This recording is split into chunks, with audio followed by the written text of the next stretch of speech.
সারা বছর মা বাবার খবর হয় না, যখন নাকি মৃত্যুর তালিকায় দেখা যায় ইমাম সাহেবের কদর বাড়ে পারে না। কিছু জায়গা একবারে বেতলা।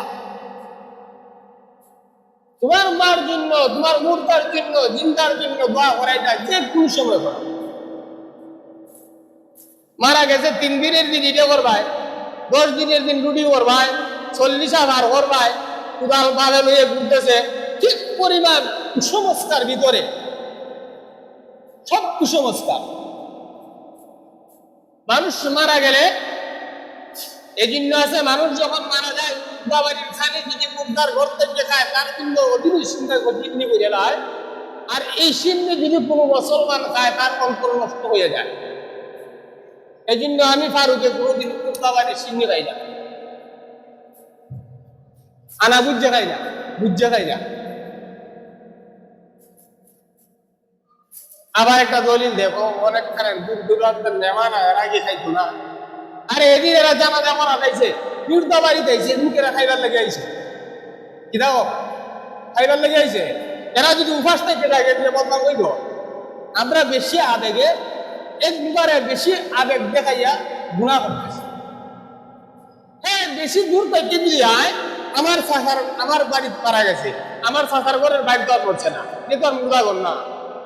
আরে মুর্দা ঘর এইটা যদি আমার যদি 10 জন মানুষ বাহির থেকে আয়, ওই 10 জনের ব্যবস্থা যদি আমার চাচার ঘরের ভাইয়েরা, ঘরের ভাইয়েরা, আত্মীয় স্বজনরা 20 জন মানুষের ব্যবস্থা করতে পারতো না। ইজে না হইরে একটা সিন্নির আয়োজন করে দেয়, এমনি মুর্দার লাশ বয়, এমনি বড় বড় ডেগলা হয়। আর বাস্তবতা না অবাস্তব, বাস্তব কথা আমি তুলে ধরছি। দেখা যায় এই যে বাড়ি গিয়া মুর্দা বাড়ি থাকে না, দেখা যায় বিয়া বাড়ির মতন অনুষ্ঠানে নাই।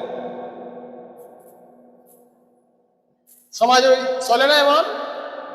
আর যদি না ধরে খাওয়া বাড়ি যারা আছে, যদি না ধরে গরু, বড় লোক যদি মরে আর গরু টাকা না ধরে, দেখছ কত সম্পদ হইয়া গেল, মরে গেল, এখন আজকে গরু হয়ে গেল না। এরা বদনাম রাস্তা দিয়ে 8-12 বার। বহুত সমস্যা গুণার জন্য, গুণারে সব করতেছে, যে সব করতেছে এদিন আমি চিহ্ন করতাম। প্রয়োজন করে আমি 1 মাস 2 মাস পরে আমার যখন মা বাবার সুখ যখন অন্তর থেকে যাইব, দুঃখ কষ্ট যখন দূর হইব, মানুষ যখন স্বাভাবিক হবে ঘরের মানুষ, ওই সময় যদি 20 লক্ষ টাকা খরচ করে সারা গ্রামের মানুষ সেটা হয়, কোনো সমস্যা নেই।